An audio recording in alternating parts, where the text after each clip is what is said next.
Fred Kranz coming to you with another episode of Taking the Supply Chain Pulse. And this week we are happy and honored to have with us one of the most honored people in healthcare supply chain, Dr. Eugene Schneller from the W.P. Carey School at Arizona State.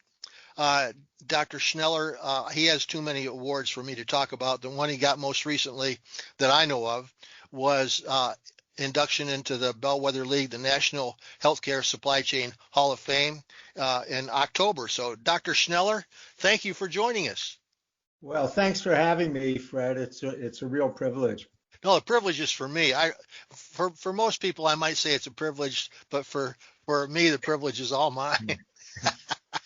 So, I want to get into a lot of stuff, Dr. Schneller. You have a unique background, and I think we need to set the stage, because context and milieu are things that we don't usually talk about, but they have a big impact on everything. And you came into healthcare from outside, so I wanted to read something that you wrote a little bit and sent to me.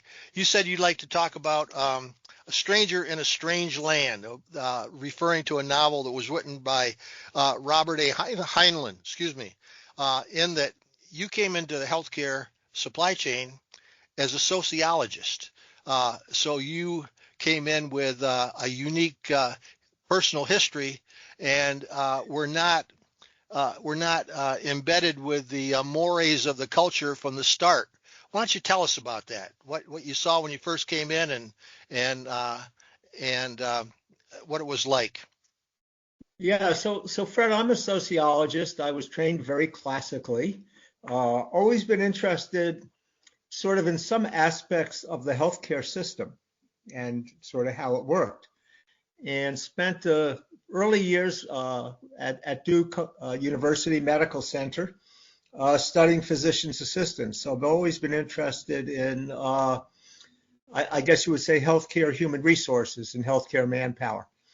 And I can tell you that in teaching at the Duke Medical School, there was never a mention of supply chain. Certainly medical students don't hear about it. And I can tell you that in my training, certainly it's not something that was covered. But I found myself later employed in healthcare management programs, both at Union College in New York and then here at Arizona State. And across those years, we never taught anything about supply chain management. And so it's an area that even, and I guess I would comment that for those of you who are vice presidents of supply chain, you're probably working for somebody who never took a course in supply chain management. And so you have a very unique perspective, and, sort of one of your jobs needs to be to train your boss.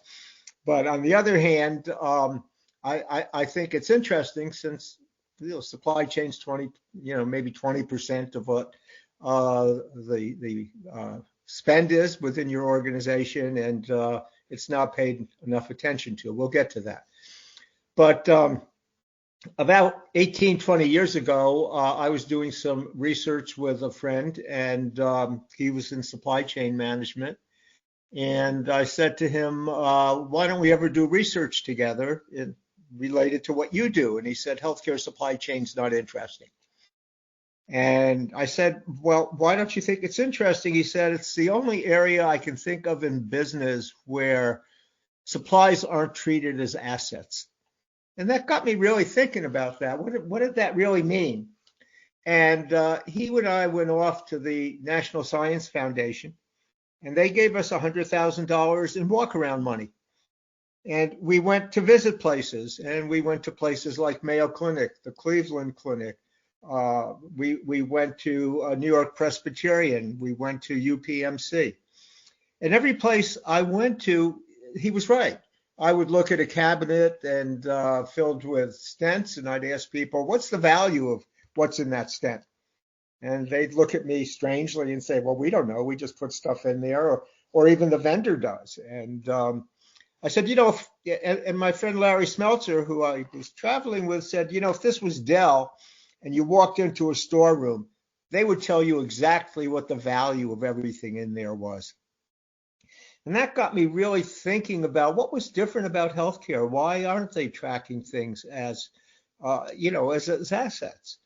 And then I went to New York Presbyterian and met Anand Joshi. Anand is the senior vice president today of supply chain at New York Presbyterian.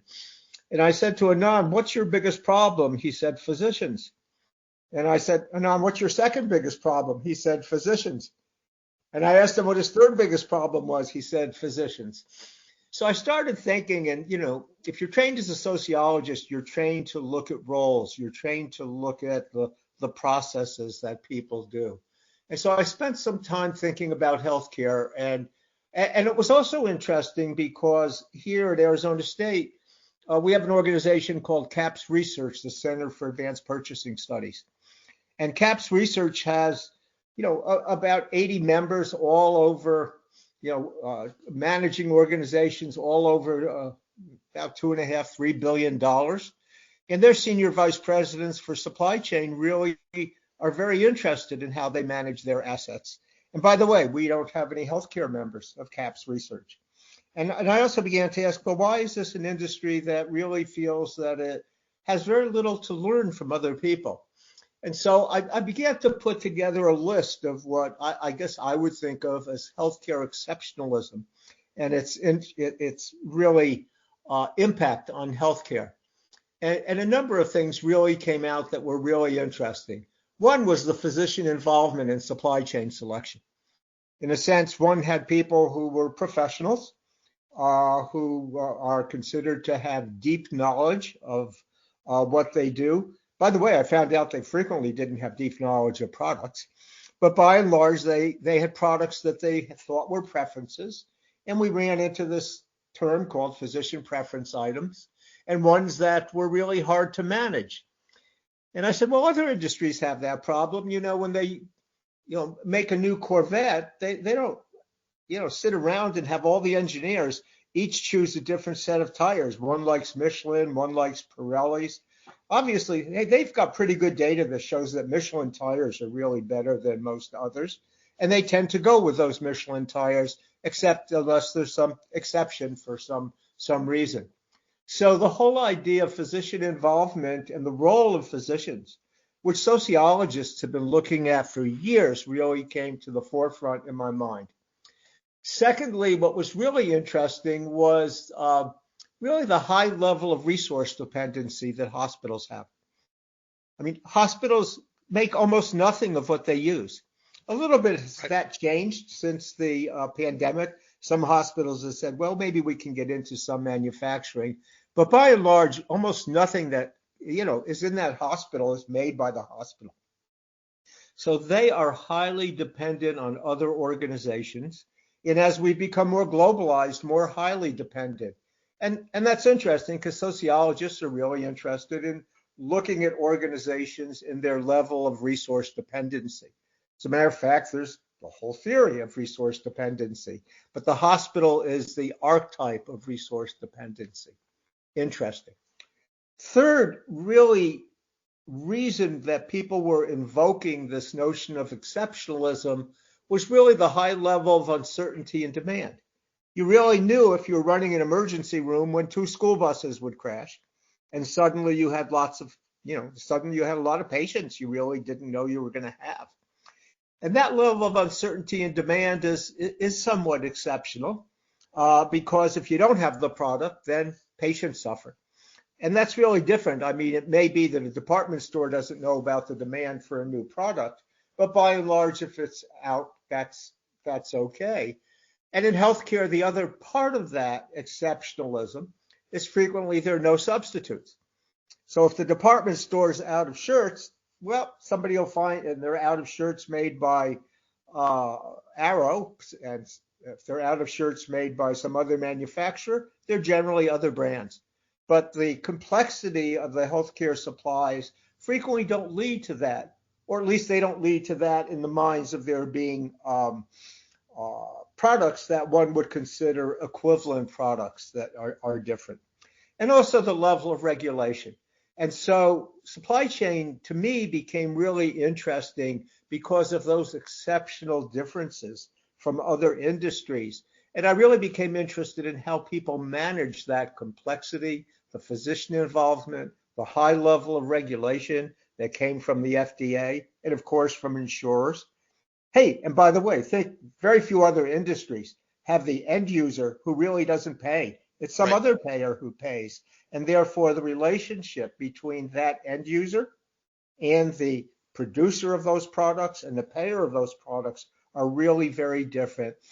And then finally, what really became interesting to me, and Fred, as you know, we've done a lot of work on it, is the intermediaries, group purchasing organizations. And so suddenly this is also, not only are you highly resource dependent, but you've basically outsourced a great deal of your strategic sourcing to somebody else. And again, very few other industries are willing to do that.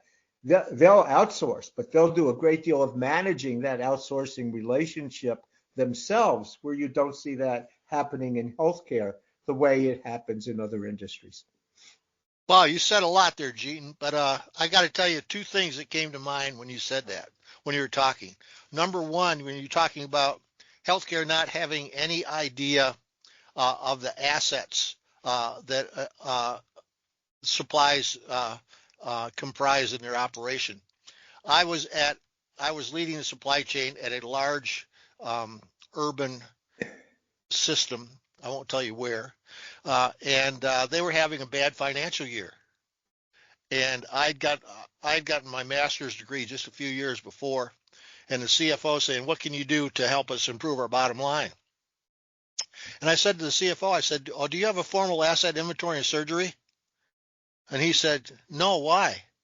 I said, "So you're expensing everything that's in surgery, and you're just truing that up once a year?" He says, "Yeah." I said, "Well, you realize that if you created a formal asset inventory, everything that's in surgery would transfer out of the operating budget and onto the balance sheet as an asset, right?" Sure. And he goes to me, he goes, "Holy cow, why didn't how much do you think that is?" And I said, "Probably you got about $5-6 million here." Yeah. And he said, "Holy cow, why didn't I think of that?" I said, "Evidently you didn't get your master's degree at Kent State like I did." No, that's great, but it's true. And the story I told about stent cabinets is true. You could have $1 million worth of inventory in there, and you don't even know when they're going to expire. Yeah, And I you know. may have, And the second thing that came up was you said doctors didn't seem to know too much about products. And the note I made is their knowledge of products was given to them by the sales reps or the school where they studied. So they would study at a school that used certain orthopedic products. Boom, they'd be using those, and then the sales reps who we couldn't control back in the 70s, 60s, 70s, and 80s would be in their offices and in the OR telling them what to use all the time. So that's where they got their product knowledge from. yeah, and absolutely, Fred. And I've always believed supply chain people should never practice medicine. That's not their job. Yep. But there's certain certainly they can serve as guides, throughout that whole process. Yep. And that's really important. As we've tried to understand some of the changes in the healthcare system over the last 20 years, many more physicians are employed today than they used to be. So, Oh, so, yeah, you know, exactly. Yeah, because I was looking at the numbers, and these are I'm sure you're familiar with this, but for people that aren't, the U.S. GDP right now is somewhere around $27.36 trillion.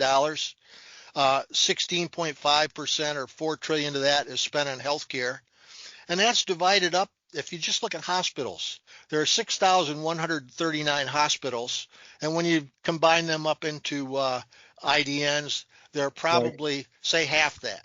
So what we really have is about 3,500 mom and pop operations that comprise the spending of maybe half of that $4 trillion. The number's big, but the organizations themselves are small, and they may very well be led by smaller-minded people. Is that fair to say or not? Well, they're people who are focused on the bottom line, but their margins are so different than the Yep. margins of the people they work with. that they struggle around that. I'm not sure if they're, and by the way, their accountability is actually very different Yep. because, if you fail, if you don't have product, you're going to have a problem. So how do you manage inventory in ways that really deal with, we learned this during the pandemic. We fell into thinking just in time was great, but we really forgot about just in case. Yep. And so suddenly, one had a disruption, and that was a big kind of problem for everybody. I'll go back to this comment, Fred, that they're employed. One of the questions we've asked, and again, is, I'm a sociologist. I run around with hypotheses in my head. If you employ them, they'll be more compliant in terms of standardizing on products. Well, there are two studies done. One we've done, and it shows they aren't, and a second one that shows that they may be. So certainly systems like Mayo, where all the physicians are employed, appear to be very successful of putting in systems to be able to standardize. But even there, you've got physicians who have helped develop products. They may even have patents on products, and they want to use the ones they have. And so issue, I think that there is some leverage because personally, there may be the opportunity to gain share and share with physicians. And certainly the ACA has really put the clinician in a position where he and she is much more responsible for that total episode of care. And you might be then much more prudent in terms of the supplies you use, in terms of the cost of those and the ability to standardize. But again, in other industries, scale matters. You see Yep. mergers and acquisitions, and those mergers and acquisitions are really frequently designed not only to take out a competitor, but to gain an advantage within the supply chain. And so in a recent study, which we're about to publish, we looked at IDNs and hospitals prior to a merger and then following a merger, thinking that there ought to be a drop in the supply chain costs because you suddenly have more scale and more ability to negotiate. And the answer is there's a short drop off, but the savings out of scale really don't seem to be what one would expect in other industries. Yeah. When you think about that, you're requiring when you acquire or merge, you're acquiring both real estate and patients, and so you have to put in place a strategy that will plan to take advantage of both of those things. And that's the difficulty, I think, is that if you look at a large place like Ohio, Northeast Ohio, where you have the Cleveland Clinic Foundation and University Hospitals and Metro Health. Two of those are big, and Metro Health is the local county organization that takes care of the folks that neither the clinic nor University Hospital are likely to treat. But when the places they're acquiring around here are usually older, existing, struggling community hospitals or Right. stuff, and so how long does it take to successfully incorporate those acquisitions into the bigger system?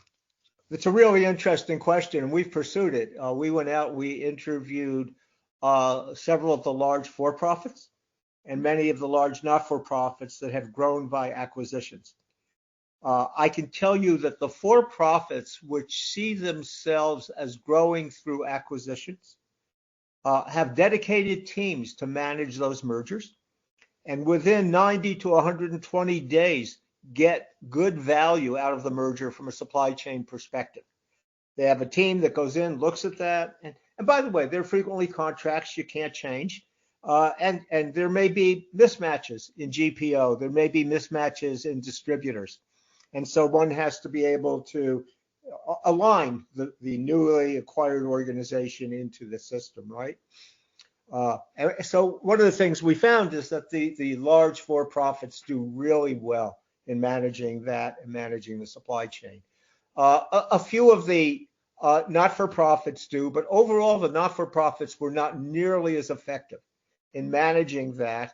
And and we went into it having looked at a few, and we saw that basically an integration of supply chain can take as much as 3 years.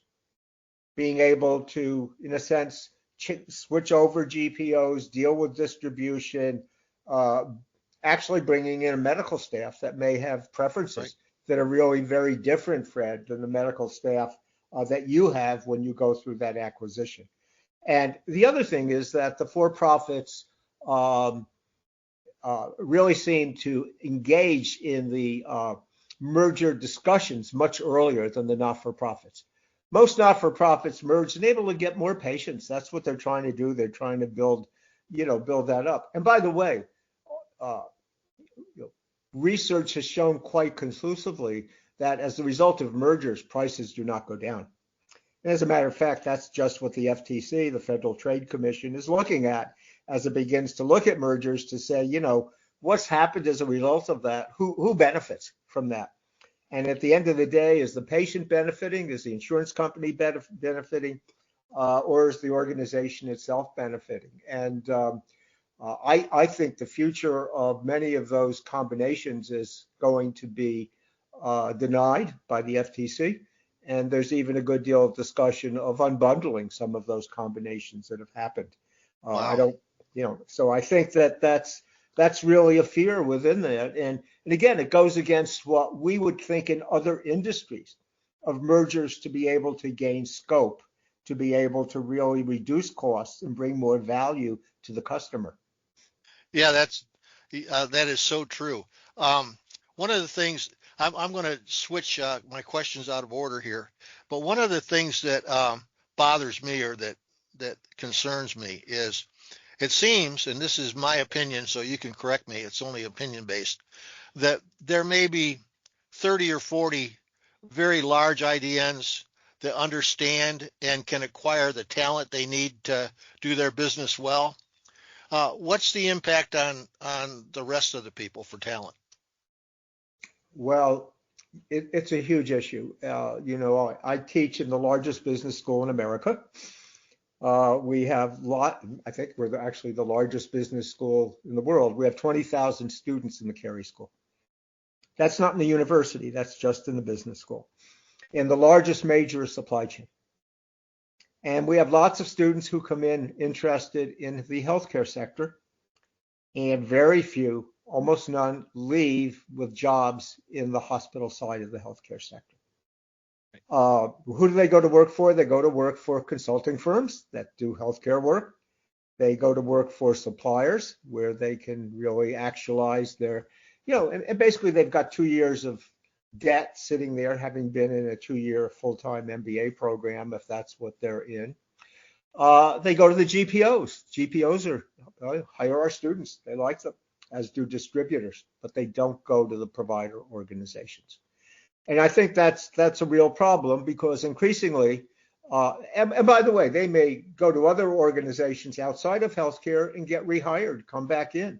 You look at guys like Jim Selosny at UPMC or Tom Nash, who had been, in a variety of different healthcare organizations. Those guys were all actually graduates of our supply chain program, but came into healthcare afterwards. And I know because the second or third day they showed up, I got a phone call and they said, "Hey, who are these strange guys, doctors? They're telling me what I can do. I didn't have that at Alcoa." It was just a different environment that they found themselves in, and they had to learn to deal with that.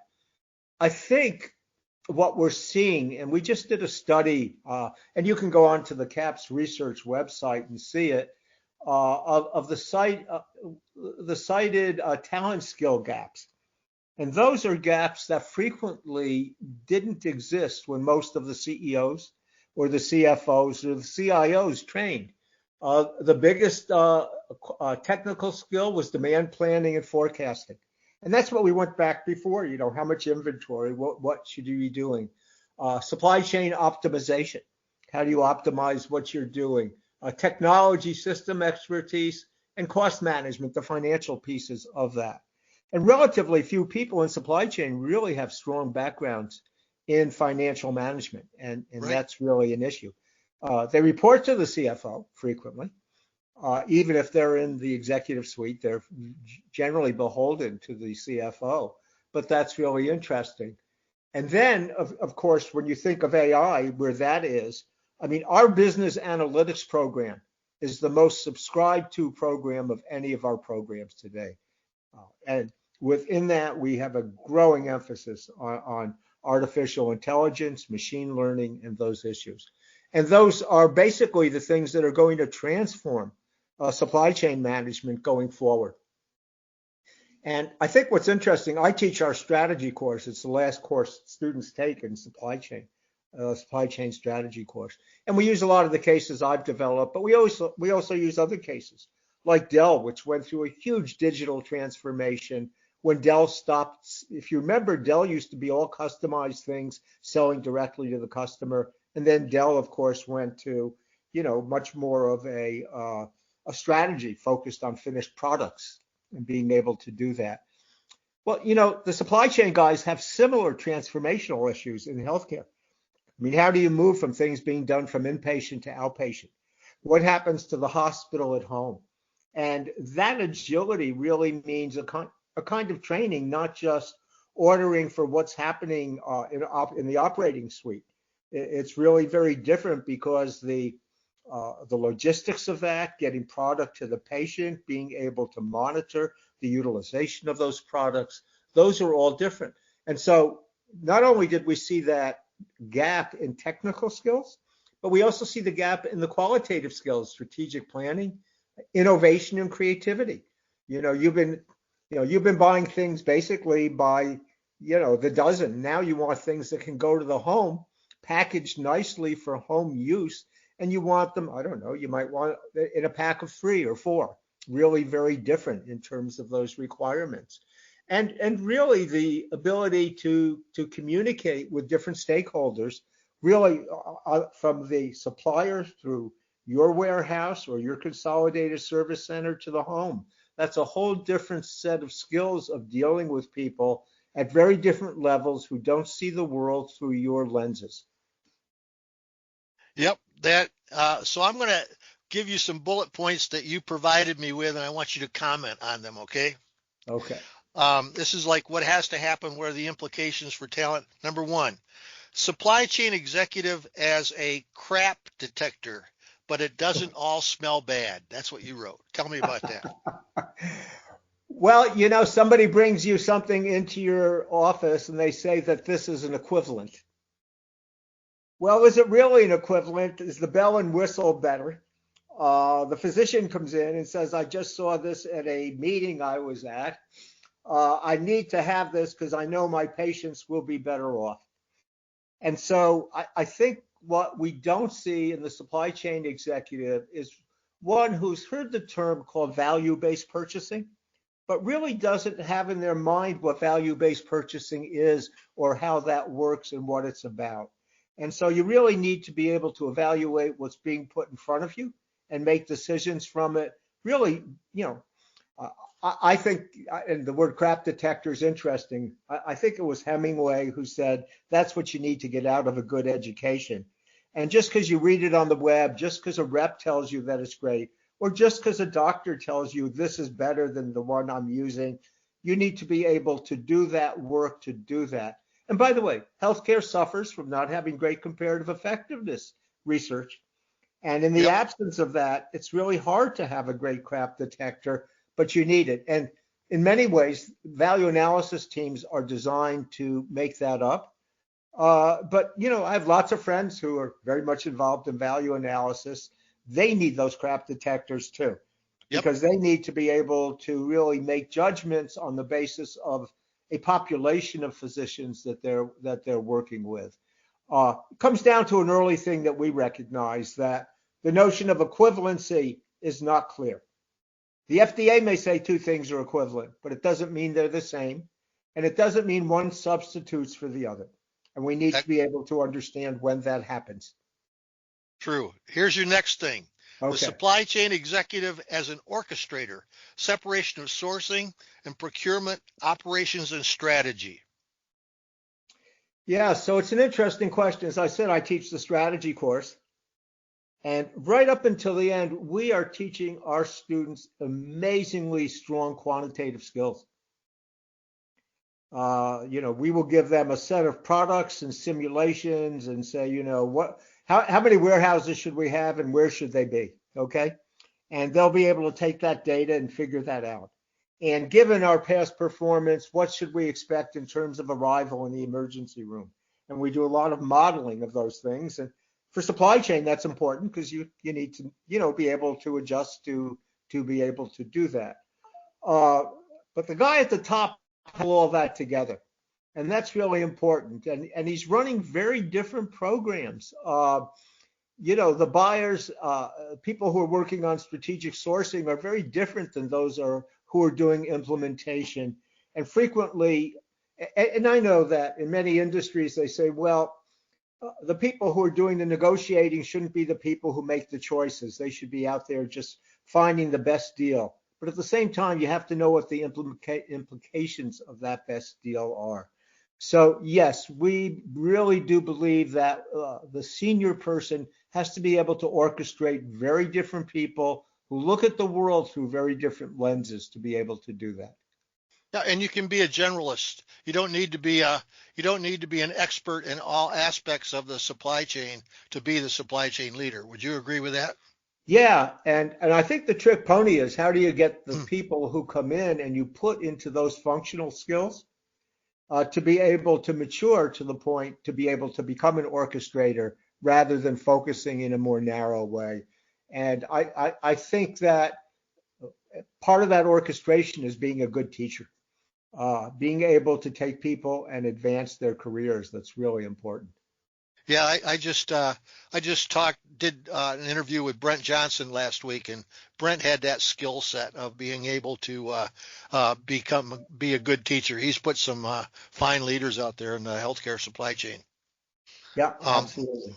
so the next thing you had here that I really I want to learn more about is organize around clock speed.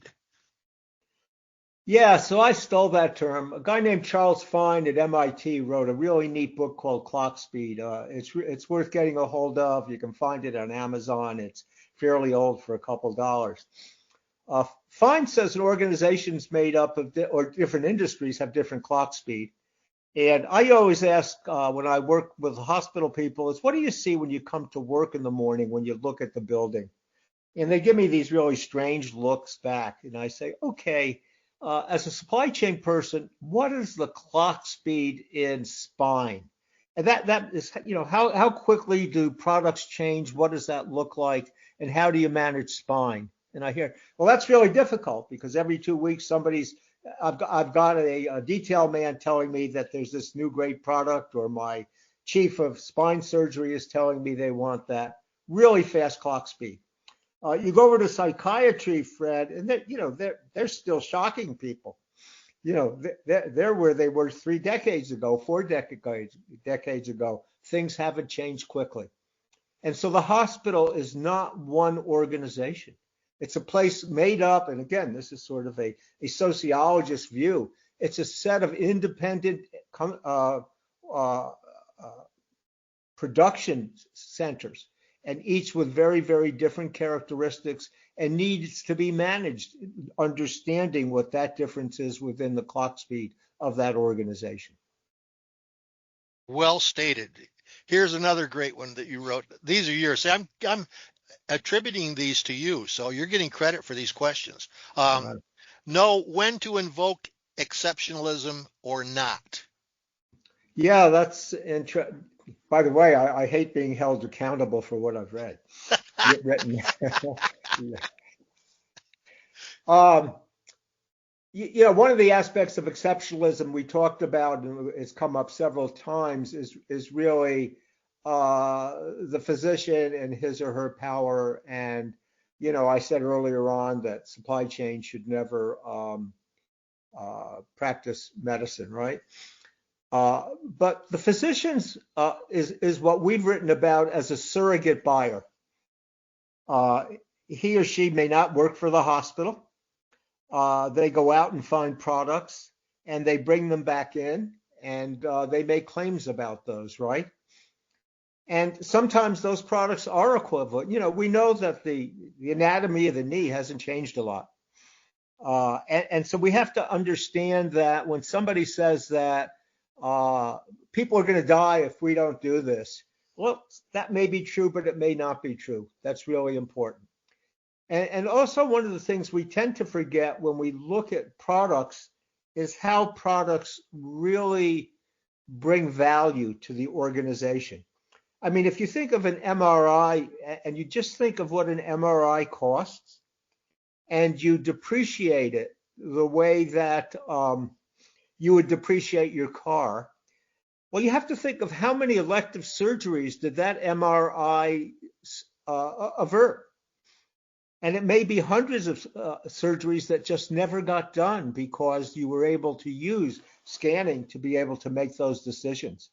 And that may be an area where, again, we need to think very differently about the value of what we have. And I think that's an area where exceptionalism has some real validity to it. Well, I'll tell you what, of all the things you've said, that last statement about cost averted by employing this technology is something that I think people should stick in their craw and keep there, because I think that is an extremely valid point. We're coming near the end of our time, Dr. Schneller, so I would ask, you had some recommendations. One thing you said is that we need to watch TV. Another is that we need to push to understand value. Just as you know, is a last shot here. Could you talk about those two things? Yeah, I've been watching The Resident. If you haven't watched The Resident and you need something to do late at night, it's really an interesting series because it's got the good, the bad, and the ugly of healthcare in it. And I think they had perhaps some really good supply chain people advising them as others who saw that. And so they talked about the role of reps. They talked, and by the way, I think as other people, non-healthcare people, watch shows that really begin to reveal what is happening within the healthcare system and what's happening within supply chain, they're going to ask harder questions when they're in the hospital. And I think that's really important to be able to do. And so I think that there are things to learn by watching some of those and saying, where did that idea come from? And is that good or bad? So that's my focus on The Resident. And by the way, I don't get any residuals for that. I'm surprised you haven't negotiated those. Yeah, I probably should. Okay. Dr. Schneller, we're right at the end of our allotted time, and I think these meetings automatically close themselves down when you get to the allotted time. So I just want to thank you for sharing your knowledge and your experience with us and your insights. It's been a great conversation. I've learned a lot, and I can't say that all the time. So I'm really happy to have had you join us. Fred, this was great fun. I can't wait to see you soon, and love our relationship and our brotherhood through the bellwether. You got it. And Dr. Schneller, I hope you'll come back again sometime. I'm happy to do that. Thank you, sir. Have a great one. Take care. Okay, Fred. Bye. Bye-bye. Thanks again, everybody, for listening to our podcast, Taking the Supply Chain Pulse. Subscribe, follow, and give us your comments for topics or improvements. And if you know some people that you think we should be interviewing, please tell us about them too. I can be reached at fcrans, C-R-A-N-S, at stonge, STONGE.com. We'd love to hear from you. Thanks again. See you next time.